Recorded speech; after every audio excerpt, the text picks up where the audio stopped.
Hi, Garland. How are you? I'm great. A lot has happened since we last spoke. Yes. That's an understatement. So the speech from Trump today, what do you make of it? Maybe let's start with the tweet and the speech. What's your analysis of everything that we've seen? It's because what everyone's trying to figure out, whether he'll taco again, whether he'll deliver on his threats tomorrow, what will happen tomorrow, whatever the deadline is, I think tomorrow evening, I think 8 or 9 p.m. tomorrow. Is he going to decimate Iranian infrastructure? Is he going to fabricate a deal just to fabricate his own off-ramp? Or will Iran actually give him something to be able to get out of the war? A couple of things. One of the things you've probably heard me use this over and over: you are what your record says you are. A famous football coach said that, right? And here's the way I look at it. When I look at Donald Trump, what he's doing right now, the easiest way for me to predict what he's going to do, not necessarily accurately, but the method I use is, what has he done in the past? What does he usually do? Because it's, if you don't do X, I will. As an example, 500% tariffs if you don't take the deal with Ukraine, Russia. You know what I mean? Tomahawks go to, if you don't do this. So I see a pattern of Donald Trump of saying, I'm going to do something really big if you don't take the deal that I'm offering you by day X.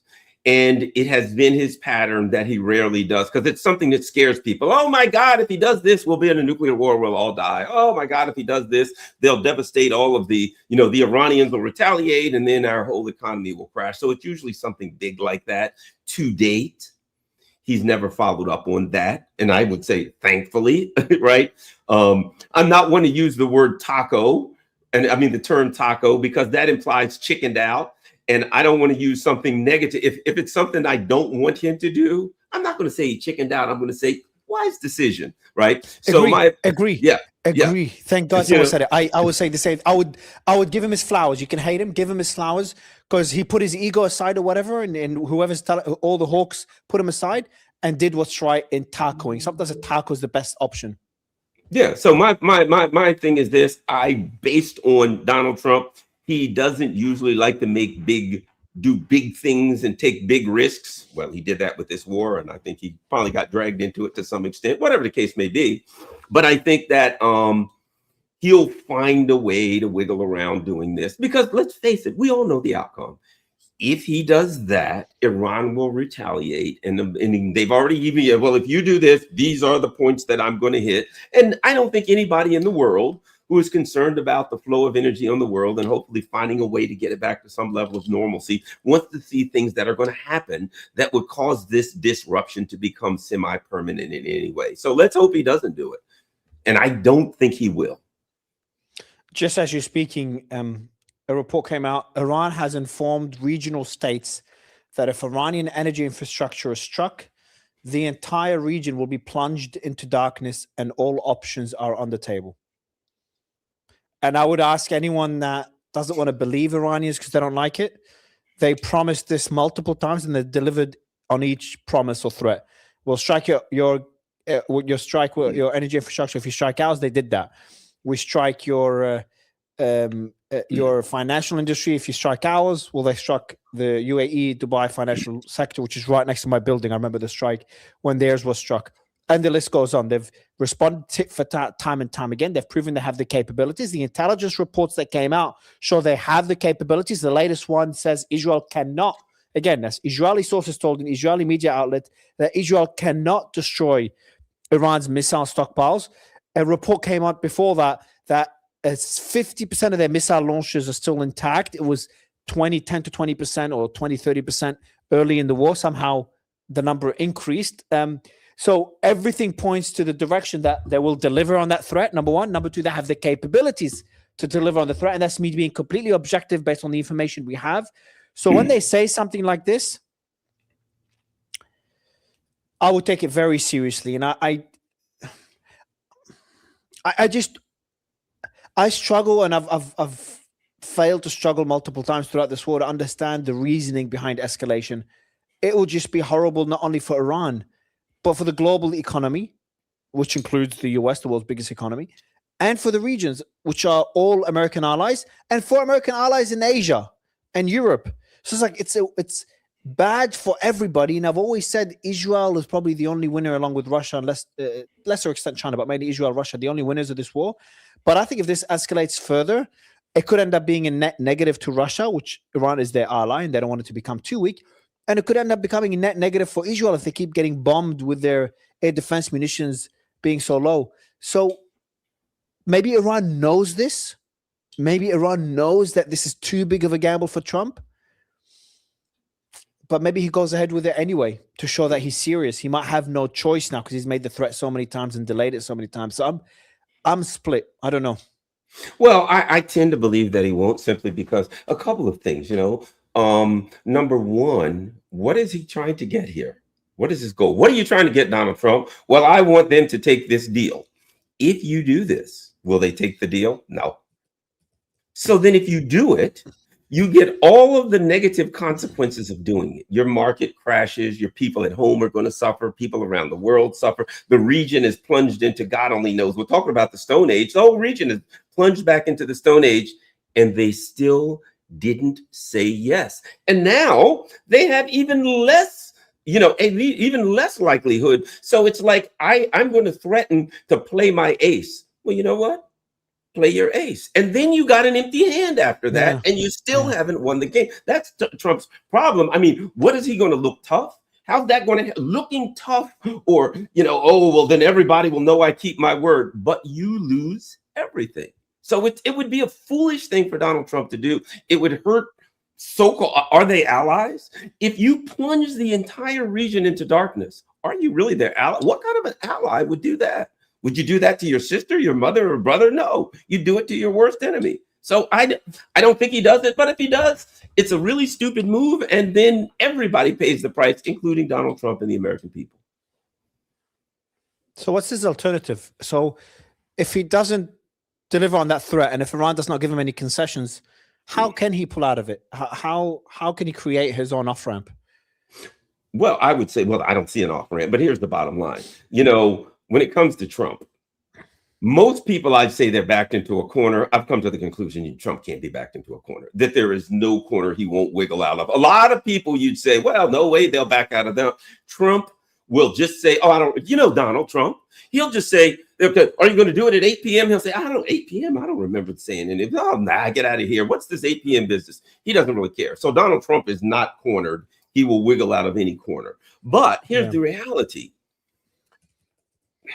It's almost like the person who yells at someone and the person doesn't give them what they want, and the only thing they know how to do is yell louder, and they still don't get it, and they yell louder, and they never stop to think that yelling is not going to get it, that you're not dealing with people that can be bullied, that at some point, and that's the problem. Years ago, America lost the capacity and the drive to do diplomacy.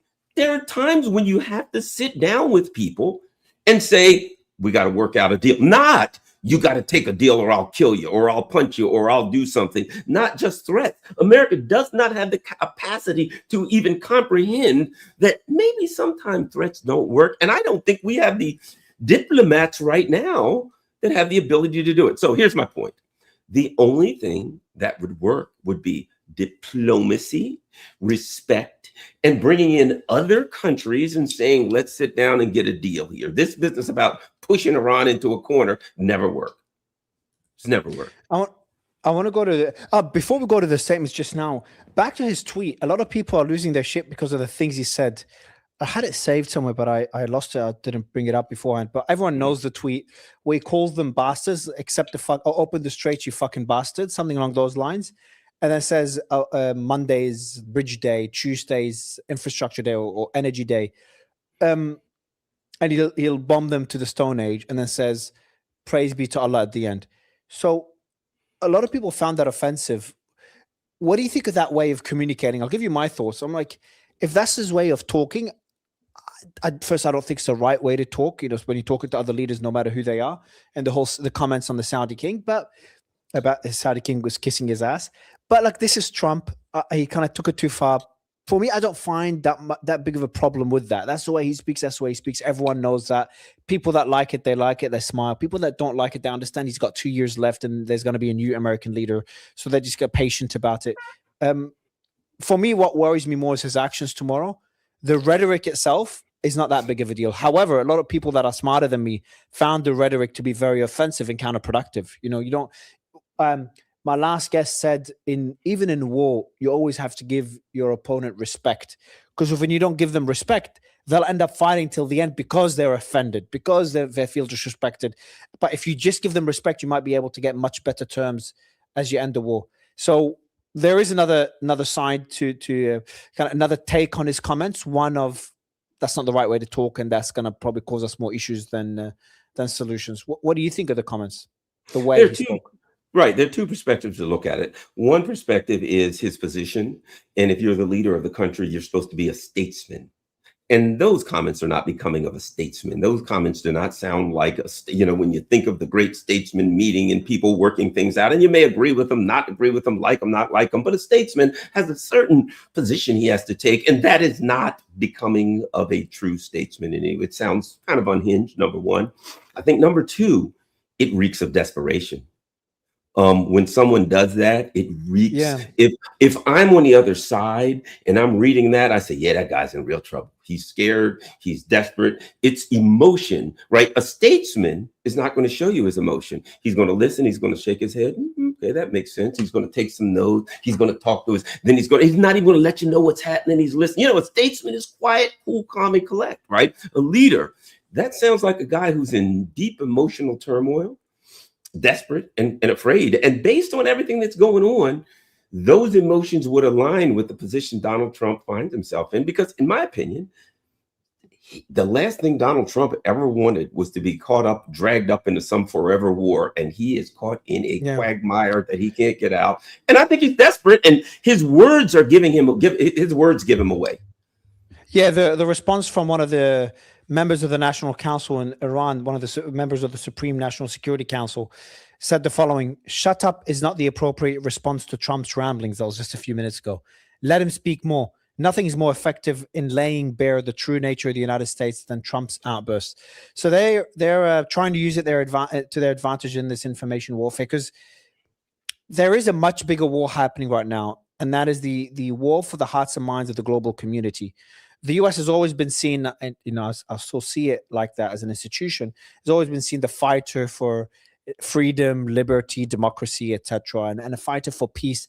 I know a lot of examples kind of break that image, especially 2 decades ago after 9/11, Iraq and Afghanistan war. But in general, this is the perception that's kind of been degraded over many decades. However, and Iran's always been seen the aggressor. In January, everyone despised Iran. Everyone was criticizing Iran. It was all over X. Right now, you've got people that hated Iran back in January that are more sympathetic to Iran, because they're looking at it as like, when Trump makes threats like this, it kind of reminds people of what Israel did to Gaza and the threats that Israel's making to Lebanon. So there is that information warfare, and the unfavorability rating for this war is above 50% in every single country except Israel, which is like 80, 90% favorable. Israel's a whole different discussion. But they've been, the Iranians have been very, they've also been trolling Trump as well. Have you seen those Lego clips and the tweets they keep doing? There's a post by one of even the foreign ministries, the embassies are also making posts. There's one of them where it shows the Strait of Hormuz. I don't know if you saw it, and Trump's neck in it, choked in the straits. The strait is like this. So I think I've said this so many times, whatever happens, even if this war ends tomorrow, the repercussions of this war will be felt for a whole generation, if not longer, maybe generations. Garland, the question though to this is, I've asked this question a lot and I think about it a lot. Why can't Trump just walk away? Or can he? Could he just, if he wants to tackle, could he literally just walk away? Forget the Strait of Hormuz, forget about Israel, forget about everything. Made a mistake. The situation is where it is. Let the rest of the world figure out the Strait of Hormuz. Let Iran get their reparations from charging a fee at the Strait of Hormuz. And that's it. The U.S. has done and moves on to Cuba. A couple of things I'll say. Number one, and I will say this, the way everyone views the United States, whether it says peace or freedom, just depends on what part of the world you are. Everyone, if you're in the West, if you go to South America, which I travel to South America, go to Africa, it depends on where you are, and depends when. It depends, like 4 decades ago, the perception was very different to what it is today, 5-6 decades ago. It's kind of shifted since World War II. I would say this, it is, and again, it depends on where you are, but it's definitely deteriorated even in the West. Because, I mean, if you're someplace in the US is doing a contra war against your country, even in the 1980s, you're probably not going to think real good of them. But my point being, getting back to the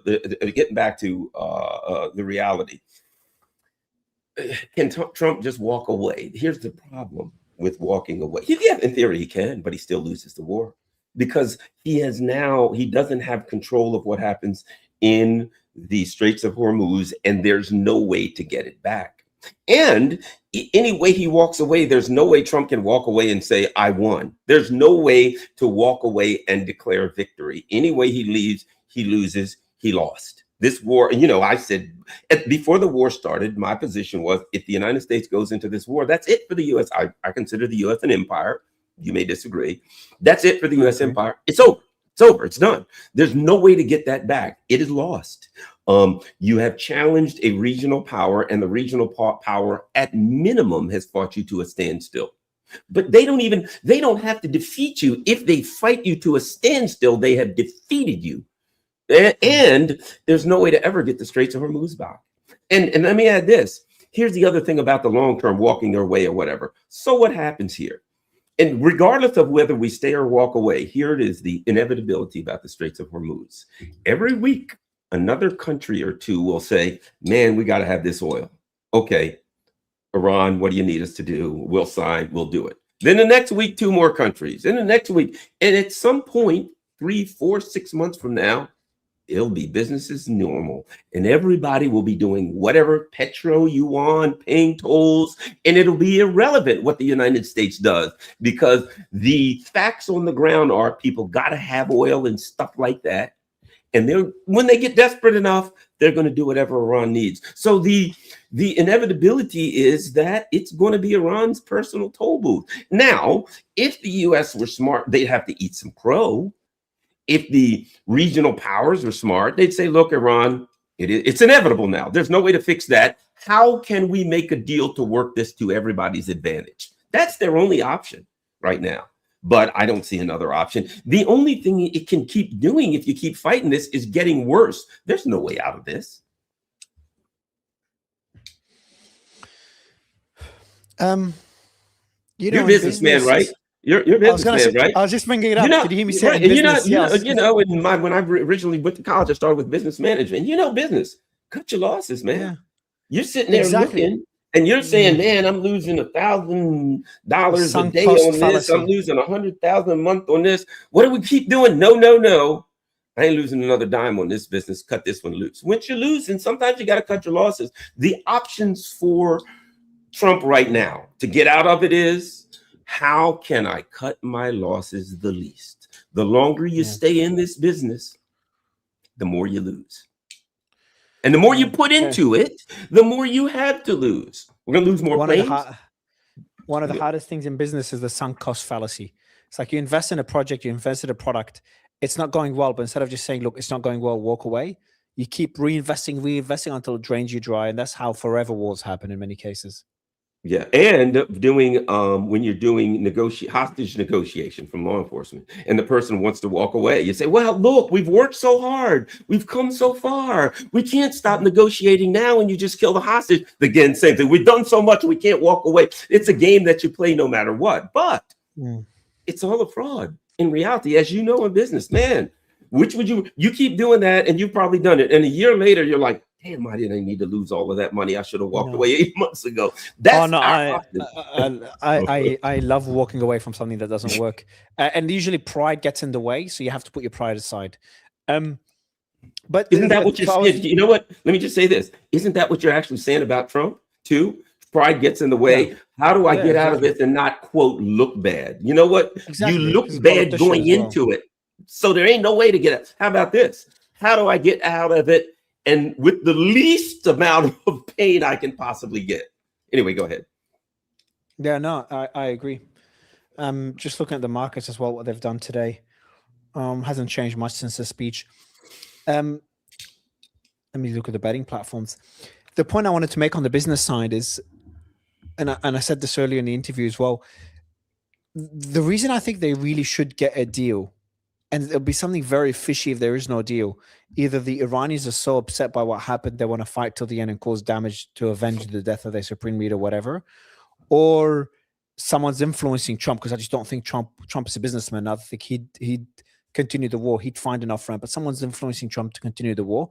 And I'm starting to believe something I wasn't believing earlier, is that, especially in the last few days, that there are voices influencing Trump a lot more than I would have thought or expected or anticipated, a lot more than one should be comfortable. And it reminded me of the Guardian article, early days of the war. They called Kushner and Witkoff Israeli assets. That was in the early days of the war, and kind of people forgot it. Exactly. So I remembered that yesterday as well, and I made a post about it. It's like, hey guys, we should remember that, and maybe Trump isn't making a lot of these decisions or being fed wrong intel. I've had people, former CIA, former military, tell me, Mario, like the chain of command, the way intelligence flows to the president is far from perfect, and there's a few at the top that can control what information is fed to him. And there was also I can't remember who it was that was in Trump's administration that kind of yelled at everyone around him, said, hey, you got to give him the facts. And she gave him the facts. She gave him the facts in the last couple of days. I'm going to try to find the name of the person now. But because the reason I'm struggling to make sense of it all is Trump is a businessman. And in business, when there's two sides that want to make a deal and they have the same objective in the negotiations, they usually get there. It's just based on what terms. The terms are what is being discussed. And, you know, one kind of compromises on some things, the other side compromises on others. And I feel like it's the same thing with Iran. Like, if Iran wants to end the war, and I made a post about it, probably getting a lot of hate as with every post, but I made a post. I said, Iran wants to end the war and Trump wants to end the war. The only pickle, or the only tricky part now is on what terms. But I really think they could find terms that allow them to meet in the middle. I'd struggle to believe otherwise. It just doesn't make sense. These are smart people. Yeah, there's a book though, the guy that did 7 Habits of Highly Effective People and all of those books. I used to love those books. And one of the books that he wrote was called The Speed of Trust. And he basically said, look, Covey.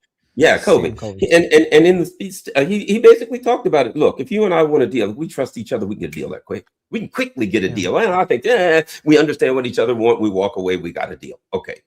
But if there's no trust, we could have the best of deals that both of us would be happy, but neither would trust that the other person would follow through. And I think the fact that the Trump administration have committed literally perfidy, perfidy is kind of like, for people who don't know, under international law, it's effectively like you put up a white flag so that the enemy thinks you want to talk to him. And then as soon as he gets in the open, you shoot him. Right, using the cover of international law as a way to lure someone out so you can attack them. That's why the British Empire for centuries, the nickname was Perfidious Albion, right? But here's my point. He committed the crime of perfidy repeatedly. Hey guys, let's work a deal. Let's make a deal. And as soon as they turn their head, whack right in the back of the head with a blunt object. So now, if he could get a deal, if you were Iran, you wouldn't trust him. So the issue to me is, if you came up with some kind of a quote deal, whatever that would be, treaty, you name it, it would have to be a third party, or third parties would have to guarantee and or enforce the treaty. Who now guarantees or enforces the treaty? Nobody's going to trust. The UN has kind of collapsed. So it's talking about getting agreements. It's B, you have to have third party or parties who are going to enforce, or at least stand behind, or at least even arbitrate this treaty. And I don't see where that third party comes from. I agree. How do you get the trust? How the security guarantee is going to look like.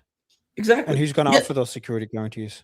Exactly. I mean, what are you going to say? I mean, and this is just out there, is Russia and China going to build an air base or a Navy base in Iran? I mean, it may sound like crazy out there, but in reality, this issue is important enough to the world that I think we're going to have to think out of the box. And I think the U.S. and its allies are going to have to say, we're going to have to take some medicine here. We're going to have to accept something that we would not normally accept if we're going to get out of this, because the cost is too great. And internally, might I add, oftentimes the biggest fear of the ruling elite, of people in power, is internal uprising. And it is my opinion that if this is not remedied or mitigated within the next month or two and really gas prices in the economy starts going bad, the issue in the United States is not going to be Iran anymore. The issue in Europe is not going to be in Iran. It's going to be internal uprising and instability, political, cultural, and economic instability here. There's one thing Trump said in his speech today. He said, if I had my choice, what would I like to do? Take the oil. Unfortunately, the American people would like us to see us come home. And I'd also like to take care of the people in Iran. But he did say something, and he posted about it a few days ago about his speeches over the years since the 80s, I think, or 90s, where he's talking about Iran's oil, wanted to be able to, or the US should have access to capture Iran's oil. And my theory was always this war was about the oil and the control of the Strait of Hormuz. I think we discussed it once in a previous interviews. So when he says something, if I had my choice, what would I like to do? Take the oil. Unfortunately, the American people would like to see us come home. Is there a possibility he goes all the way? So the fork in the road right now is either walk away or not just bomb them to submission, because he could just walk away now. Could the alternative be pursuing other means, going till the end, another year, another 6 months, to capture their oil, to control the Strait of Hormuz, which means it's going to be a long war to be able to decimate their capabilities? Is that a possibility as well? I don't think the U.S. has the capability, industrial, to fight a long war like that. I think we run out of bullets long before that. So I don't think we actually have the capability, particularly at the rate we're running out of aircraft, et cetera. So I don't think that we could, if we wanted to do that. I also think that the American people, let's face it, the economic suffering would get intolerable here in the United States. And so I don't think that's an option, to be quite frank. And I don't think it's wise to say that. I'm going to say to you, Mario, I think you and I could get a deal, but really I'd like to kill you and take your wallet. But since I'm not going to kill you and take your wallet because my buddy here thinks that wouldn't be nice. So let's make a deal. Well, you're going to look at me and say, well, he really wants to kill me and take my wallet. I'm going to trust you you're going to trust me even less. So it's just, there is not even a capacity anymore in the foreign policy discussion of the United States to understand what diplomacy is supposed to be and to understand that you have to respect the rights of other countries. I'm going to take your oil. That sounds like a common street criminal. I was a cop and I didn't hear that from common street criminals. They'd at least lie. Yeah, looking at the betting platforms, the likelihood, I haven't looked at them in a while because I just don't they haven't been too accurate. But this one says there's a 30% chance there's a ceasefire by this month, only 15% chance by next week, by the 15th, so by next week. These are pretty depressing numbers, and only 50% chance by May, end of next month. But I think before is when will Trump decide to end the war? Now the discussion is more when will Iran decide to end the war? This is the question. Last question to you, Garland, is what's Iran's appetite, in your opinion, for this war to continue? Can they sustain ongoing heavy bombardment by the U.S., knowing that U.S. and neighboring countries as well are running low on air defense munitions? There's a lot of reports that Israel's running low and trying to preserve them. That's no longer a secret. We know American stockpiles are low. They're not going to be depleted anytime soon, but they're definitely on the low end. Based on discussions that I've had in Gulf countries, people speculate it's impossible to know the actual numbers. Yeah, time's on their side, definitely. And the big reason is because, this has done what wars often do, and that is unite the people. I think the people in Iran are supporting their government much more so than the people in the United States, which I'm here. Trust me, people ain't happy about gas prices, people are losing it. But so I think that Iran can continue to take hits. I think their military industrial complex and their military hardware is dug in and well hidden enough that, they don't have to throw 1 million missiles at you a day. They just have to keep throwing missiles and keep shooting things daily and keep this thing going. The people of Iran are going to continue to support it. And so I just think time's on their side. The longer this thing goes on, the better a position they're in. I think they know it. If I was Iran, I'd be like, if you remember, before it started, Iran said 6 to 8 months. They said, we're planning on a war. Everybody can look this up. A war of attrition, 6 to 8 months. I don't see how the U.S. could do 6 to 8 months of this. And that'll be what is it, the midterms? Yeah, I was The looking at the numbers now midterms? while we're speaking. The midterms, the betting platforms is that the Democrats 53-48, they'll win the Senate. Well, if this war is still going, it'll be 99-1. I mean, yeah. He'd be smart to get out any way he could as quickly as possible. I mean, he's not going to be able to declare a victory. I know that's what he wants to do, but I don't know. It's a trap. I don't see how he gets out because Iran, they're calling the shots and they got all the cards in their head. I missed the days we're talking about Greenland. Yeah, exactly.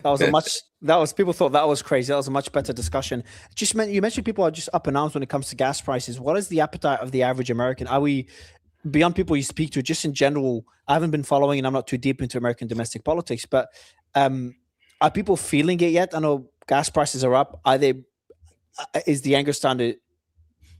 It is a backlash starting. It is a discussion everywhere. You hear it constantly. Man, have you seen the price of gas everywhere you go? Oh my God, the price of gas is the price of gas. That's people that aren't Americans don't realize. Americans love their big cars. They love their trucks. They love their SUVs. That is a part of Americana. I got a pickup truck. You got to have a pickup truck if you're a guy in America, right? I'm just being facetious, but you get my point. And it costs a lot of money for gas for a pickup truck, and that's a big part of your life. And so Americans expect cheap gas.